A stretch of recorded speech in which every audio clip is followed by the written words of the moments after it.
Tu penses peut-être que dans ce monde, la vérité finit toujours par triompher. Tu crois que, si tu dis ce qui est juste, si tu défends une idée noble, si tu parles avec le cœur, on t'écoutera. Tu crois que la profondeur d'un message suffit à le faire briller. Tu crois que le fond finira par s'imposer, tôt ou tard. Tu crois? Mais tu te trompes. Regarde autour de toi. Combien d'hommes ont des idées brillantes, mais que personne n'écoute? Combien parlent avec sincérité, mais finissent dans le silence? Combien ont la solution, mais pas la voix pour la dire? Pendant ce temps, d'autres crient plus fort. Ils n'ont pas raison, mais ils parlent bien. Ils n'ont pas la vérité, mais ils ont les mots, et les foules les suivent. Parce qu'on ne suit pas ce qui est vrai. On suit ce qui touche, ce qui marque, ce qui vibre. Tu peux avoir raison et perdre. Tu peux avoir une idée puissante et être ignoré. Tu peux avoir en toi une lumière, mais vivre dans l'ombre si tu ne sais pas l'exprimer. Et tu sais quoi? Aristote l'avait déjà compris il y a plus de 2300 ans. Aristote, élève de Platon, maître d'Alexandre le Grand, fondateur du lycée, philosophe de la raison et de l'observation. Il a posé les fondations de la logique, de la biologie, de l'éthique et de la politique occidentale. Mais il a aussi écrit un livre que trop peu lisent vraiment, la rhétorique. Dans ce livre, il ne parle pas seulement d'idées, il parle de pouvoir, du pouvoir des mots, du pouvoir de celui qui parle mieux, pas seulement de celui qui pense mieux. Aristote affirme que ce qui convainc, ce n'est pas uniquement ce qui est vrai. Ce qui convainc, c'est ce qui persuade, ce qui émeut, ce qui rassure, ce qui captive, ce qui a de la forme, ce qui sait se présenter, se défendre, s'incarner. Et aujourd'hui, on vit exactement ce qu'il avait annoncé. Ce ne sont pas les meilleures idées qui gagnent, ce sont celles qui frappent fort, qui créent une émotion, qui restent en mémoire. Les plus grands manipulateurs l'ont compris. Les orateurs de guerre, les vendeurs de rêves, les tyrans comme les influenceurs. Et toi tu es peu être là, avec une idée profonde, authentique, révolutionnaire, mais tu n'as pas appris à parler. Tu n'as pas appris à captiver. Tu ne maîtrises ni le rythme, ni le silence, ni l'intensité. Et tu perds. Pas parce que tu es incompétent, pas parce que tu as tort, mais parce que tu ne maîtrises pas le langage du pouvoir. Aristote t'aurait dit, celui qui sait parler, même sans avoir raison, peut convaincre une foule. Mais celui qui a raison, sans savoir parler, peut mourir dans l'oubli. Tu veux faire entendre ta voix? Tu veux faire exister tes idées? Alors, il ne suffit pas de penser juste. Il faut savoir le dire. Il faut connaître l'art de la parole. Il faut comprendre les mécanismes de la persuasion. Il faut apprendre à toucher l'âme autant que l'esprit. Et aujourd'hui, je vais t'y emmener. Je vais te montrer comment Aristote a décomposé l'art de convaincre. Je vais t'expliquer pourquoi certains gagnent, sans avoir raison, et comment toi aussi tu peux reprendre le pouvoir de tes idées. Alors abonne-toi à cette chaîne si ce n'est pas encore fait. Parce qu'ici, on ne pense pas juste pour briller. On pense pour agir. On pense pour construire. On pense pour impacter. Et ce que tu vas apprendre aujourd'hui peut changer à jamais ta manière de parler, d'écrire, de convaincre. Bienvenue dans l'art oublié de la persuasion. Tu peux avoir raison. Tu peux être dans le vrai, détenir une vérité lucide, lumineuse, mais si personne ne t'écoute, alors à quoi bon? Tu vis peu. Être ce paradoxe. Tu as des idées puissantes, tu vois les choses que les autres ne voient pas. Tu comprends les erreurs, tu proposes des solutions. Mais quand tu parles, personne ne t'entend. Quand tu expliques, on te regarde avec indifférence. Quand tu proposes, on te coupe la parole. Et tu regardes, impuissant. Des gens moins compétents que toi, moins lucides, moins honnêtes. Être applaudi, suivi, écouté. Pourquoi? Parce que eux savent parler. Parce que savent exister à travers leurs mots. La rhétorique est la contrepartie de la dialectique. Aristote, rhétorique, livre point. Aristote, déjà, l'avait compris. Ce n'est pas parce qu'un raisonnement est juste qu'il sera accepté. Ce n'est pas parce qu'un discours est vrai qu'il sera cru. Il écrivait que la rhétorique, l'art de persuader, est nécessaire, même pour défendre ce qui est juste. Pourquoi? Parce que les hommes ne sont pas gouvernés uniquement par la vérité. Ils sont gouvernés par l'émotion, la perception, la forme. Il ne croit pas ce qui est vrai, il croit ce qui semble vrai. Et cela, Aristote l'a formalisé dans un de ses ouvrages les plus visionnaires, la rhétorique. 1. L'illusion du fond. Quand la vérité ne suffit pas, dans notre monde moderne, cette réalité est plus visible que jamais. Regarde les débats télévisés. Ce ne sont pas les idées les plus profondes qui dominent, mais les phrases chocs, les répliques rapides, les émotions fortes. Celui qui parle calmement, avec nuance et rigueur, est souvent éclipsé par celui qui hurle bien, rit bien, attaque fort. Regarde les réseaux sociaux. Ce n'est pas le contenu le plus vrai qui devient viral. C'est le contenu le plus percutant visuellement, le plus provoquant émotionnellement, le plus bien raconté.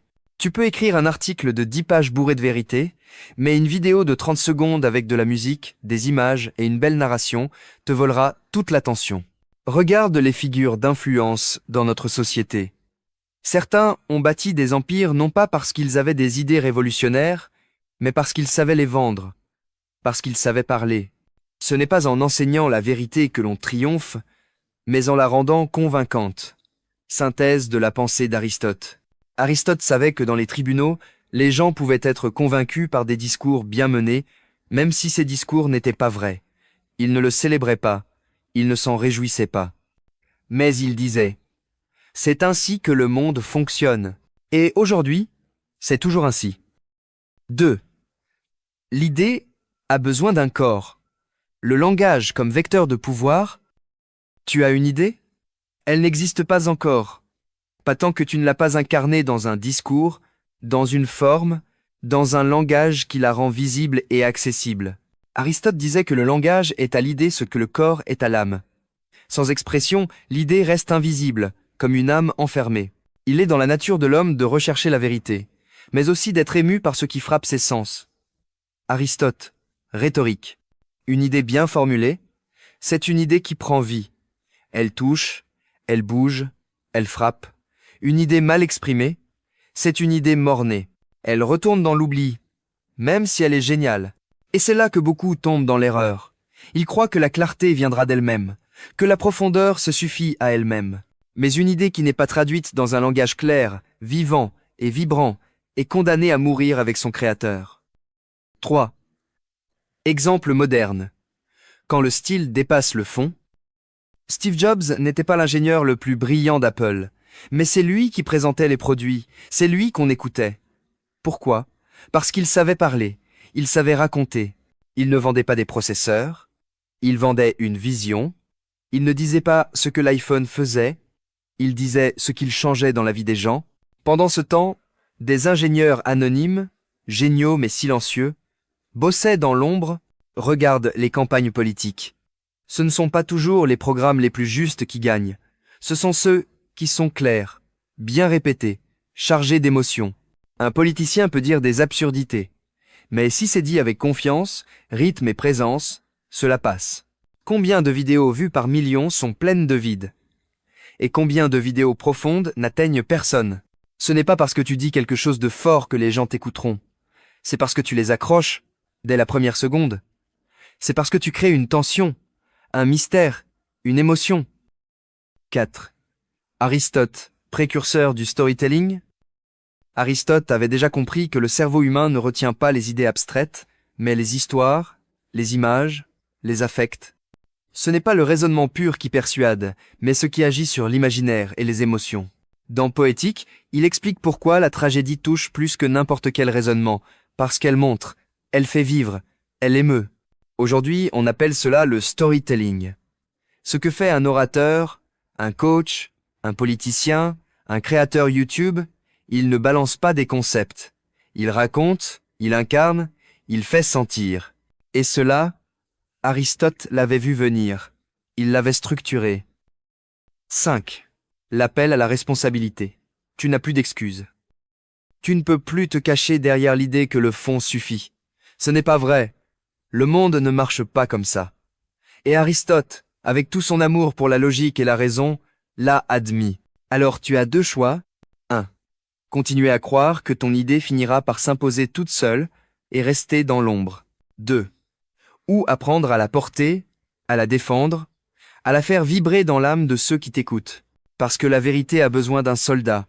Elle a besoin de toi, mais en version forte, éloquente, maîtrisée. Celui qui maîtrise l'art de la parole détient une puissance égale à celle de l'action. Aristote. Rhétorique. Ne laisse plus tes idées mourir à l'intérieur. Donne-leur une voix, une forme, une chance. Tu sais maintenant que le contenu ne suffit pas, que la meilleure idée du monde peut mourir si elle n'est pas exprimée avec puissance. Mais alors, comment parler avec impact? Comment convaincre sans manipuler? Comment toucher l'esprit et le cœur? C'est ce qu'Aristote va t'enseigner dans la suite. Car il n'a pas seulement dit que la forme comptait, il a décomposé l'art de persuader. Et il l'a résumé en 3 piliers. Ethos, pathos, logo, et maintenant, on entre dans le cœur de son enseignement. Prépare-toi. Ce que tu vas apprendre peut transformer ta manière de parler et de vivre.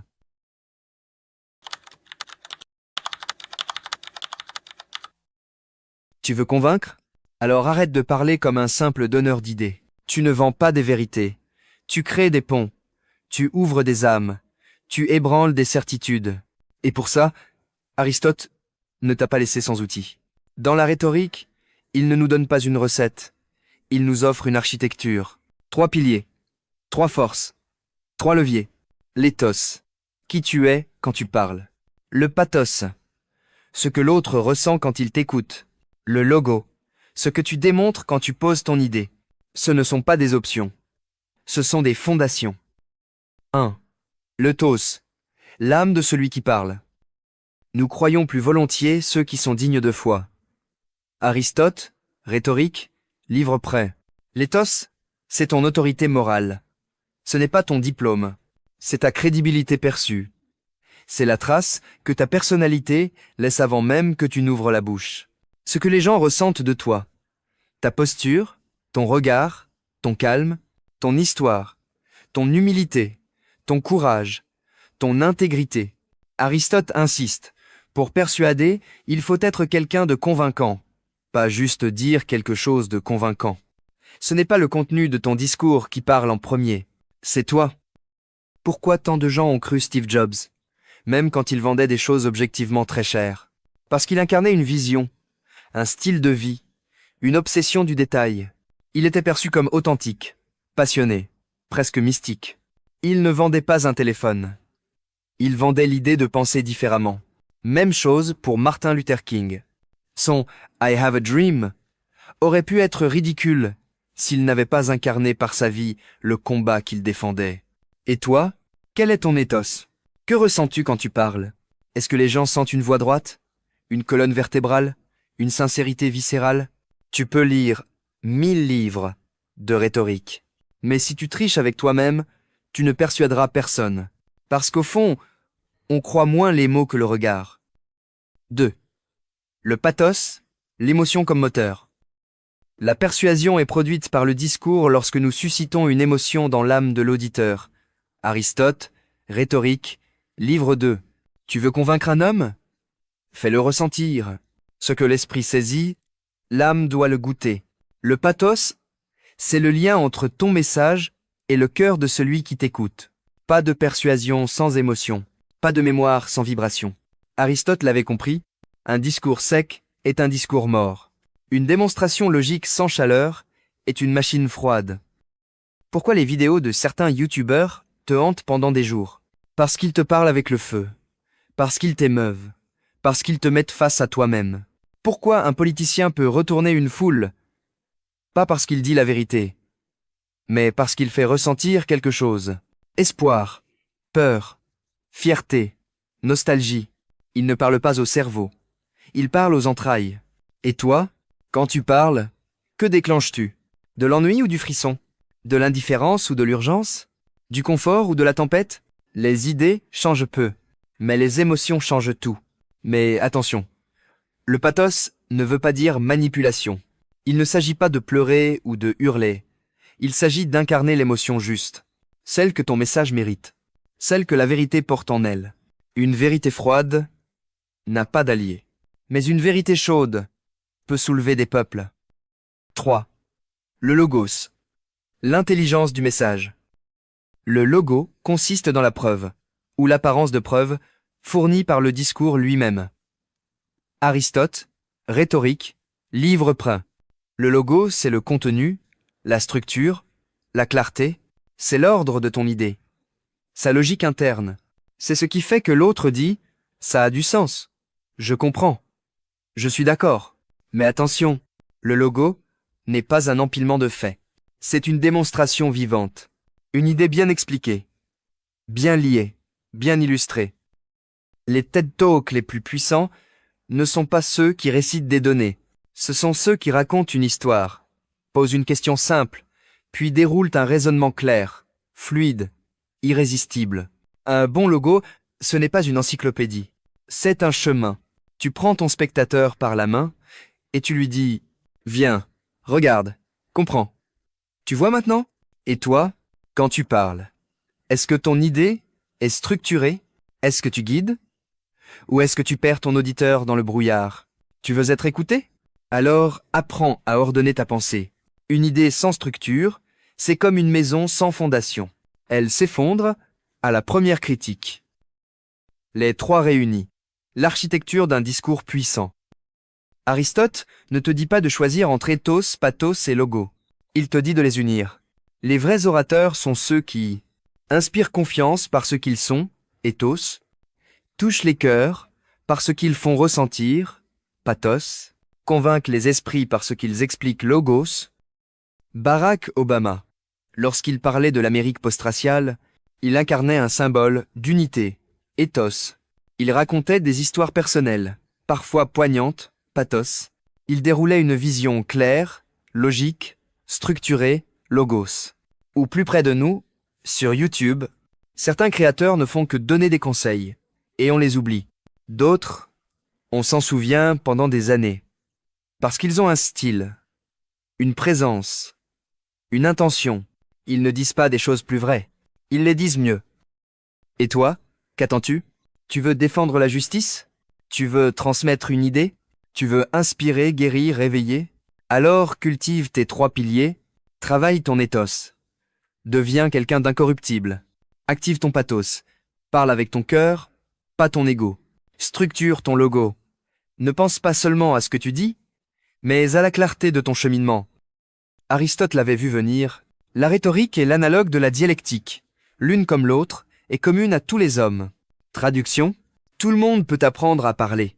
Tout le monde peut apprendre à convaincre. Pas besoin d'être riche, célèbre ou savant. Il faut juste apprendre l'art d'exprimer ce que tu as en toi. Car parfois, ce n'est pas la force de ton idée qui manque, mais le pont entre toi et les autres. Tu peux penser juste, ressentir fort, vivre des vérités intenses. Mais si tu ne sais pas les porter dans un discours, elles resteront en toi. Et c'est le mensonge, la peur ou la futilité qui prendront leur place dans le monde. Alors, apprends à parler, apprends à convaincre, apprends à porter ta vérité avec grandeur, parce que ce monde n'a pas besoin de plus de bavards. Il a besoin de voix puissantes, authentiques, lucides. Si cette vidéo te parle, abonne-toi, commente, partage. Ici, on ne fait pas des vidéos pour distraire. On parle pour réveiller, pour construire, pour transformer. Et souviens-toi, tu n'as pas été créé pour te taire. Tu as été créé pour dire ce qui mérite d'être entendu. Tu es arrivé jusqu'ici. Et maintenant, tu sais que la vérité ne suffit pas.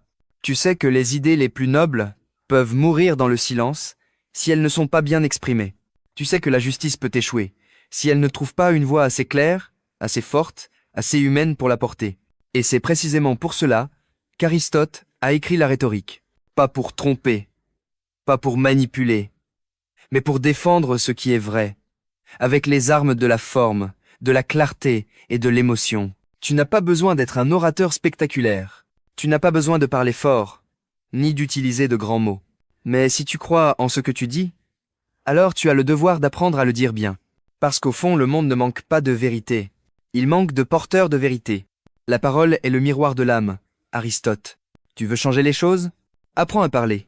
Tu veux éclairer les autres ? Apprends à toucher. Tu veux transmettre ? Apprends à convaincre. Récapitulatif. Ce que tu dois retenir. Avoir raison ne suffit pas. Ce n'est pas le fond seul qui triomphe, c'est le fond bien transmis. La parole est un pouvoir. Celui qui la maîtrise peut éclairer ou aveugler. Tout dépend de son intention. La persuasion repose sur 3 piliers. Selon Aristote, ethos, qui tu es, ton intégrité, ton autorité morale, pathos, ce que tu fais ressentir, ton lien émotionnel avec ton auditeur, logos, ce que tu démontres, la logique, la clarté et la structure de ton discours. L'expression n'est pas un luxe. C'est une responsabilité morale. Si tu veux que ta voix porte, si tu veux que ton idée vive, tu dois l'habiller de mots forts et justes. Un dernier conseil d'Aristote. Ne parle pas pour briller, parle pour éveiller. Ne parle pas pour être applaudi, parle pour être compris. Ne parle pas pour avoir raison, parle pour faire raisonner. Parce que la parole n'est pas un outil neutre. Elle est vivante. Elle est dangereuse. Elle est sacrée. Elle peut servir le mensonge, mais elle peut aussi, quand elle est maniée avec sagesse, libérer la vérité. Ce n'est pas en enseignant la vérité qu'on triomphe, mais en la rendant persuasive. Synthèse de la rhétorique. Si cette vidéo a réveillé quelque chose en toi, alors n'en reste pas là. Ne la regarde pas comme un simple contenu de plus. Apprends à parler. Apprends à t'exprimer. Apprends à maîtriser ta pensée et ton discours. Parce qu'un mot bien dit peut changer une vie, et qu'un discours bien construit peut transformer une génération entière. Abonne-toi à cette chaîne. Ici, on ne fait pas de bruit, on fait du sens. Dis-moi en commentaire ce que tu retiens. Quel est ton plus grand défi aujourd'hui? L'éthos? Le pathos? Le logo? Partage cette vidéo à quelqu'un qui a une vérité à dire, mais qui n'a jamais appris à la formuler. Parce que la vérité a besoin de toi, mais pas de toi dans le silence. Elle a besoin de toi qui parle avec puissance, sincérité et maîtrise. Dis ce que tu crois, mais dis-le bien. Et alors, peut-être, le monde t'écoutera.